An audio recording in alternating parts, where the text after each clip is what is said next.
Bon, ben, salut à tous. Aujourd'hui, je voulais vous présenter cette magnifique voiture qui est la voiture de monsieur Papy. Donc, c'est nous deux qu'on va vous la présenter. Alors, bonjour Papy, comment tu vas bien? Eh bien, je vais bien.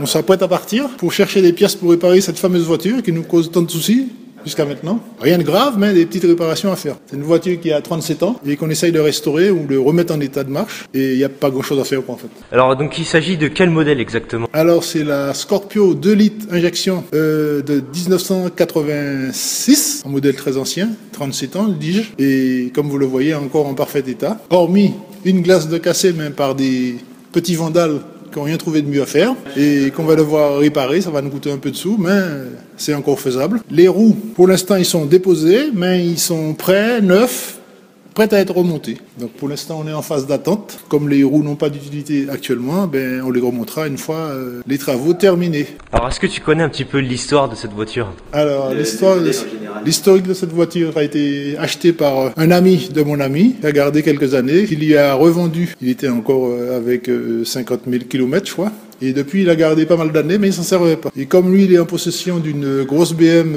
520i 6 cylindres en ligne, plus une grosse moto de 1500 cm3 toute neuve, il sait plus quoi en faire, donc il me l'a revendu pour un prix dérisoire. Et depuis, je m'en occupe. Je l'utilise très peu, moi aussi, mais comme j'aime bien le style, la forme, la capacité, l'espace qu'offre cette voiture, donc je l'ai conservé. Et du coup, toi, tu l'as eu à combien de kilomètres exactement? Alors là, je ne pouvais pas te dire, parce que je m'en souviens plus très bien, mais il avait pas 100 000 km, entre 80 et 90 000, quoi, encore jeune. C'est quand même une... Et actuellement, malgré ses 37 ans, il n'affiche que 160 000 km au compteur, Seulement, c'est vrai. au lieu de 400 000 ou 500 000 qu'il devrait avoir. Donc là, celle-là, c'est la boîte de vitesse manuelle? Ouais, une boîte manuelle, 5 vitesses. Parce que j'avais vu qu'il y avait des boîtes automatiques aussi également. Ouais, il y a une boîte automatique, Qui est sortie. c'était en option.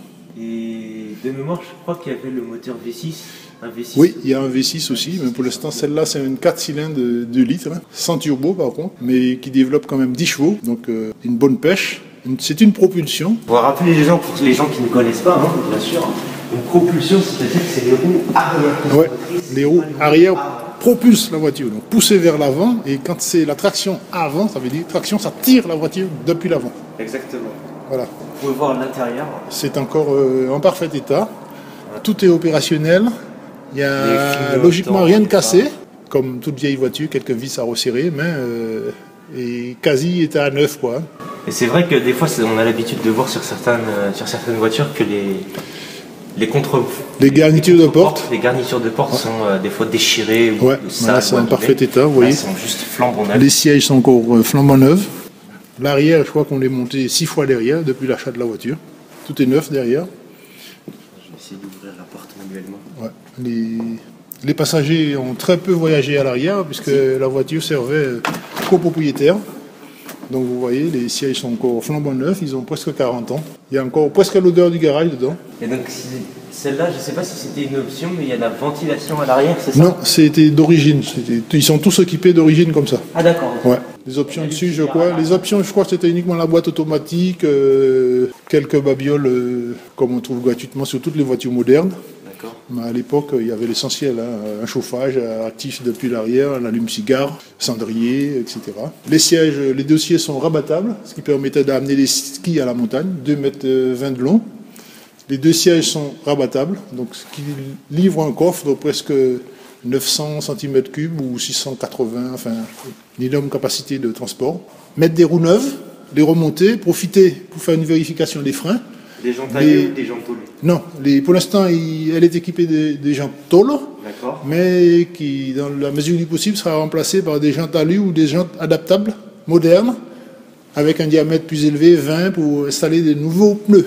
Essuie-glace arrière, antenne radio intégrée au pare-brise.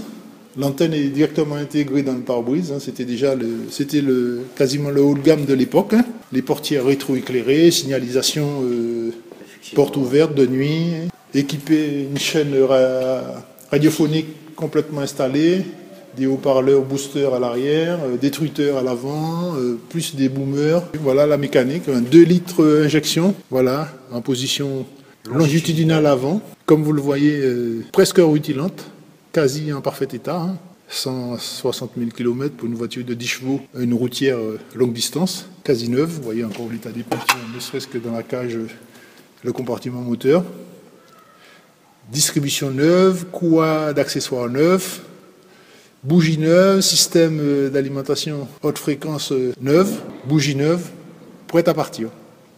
Les phares fond noir, c'était d'origine ou c'était Oui, les phares sont d'origine. D'accord. Les antibrouillards intégrés d'origine aussi.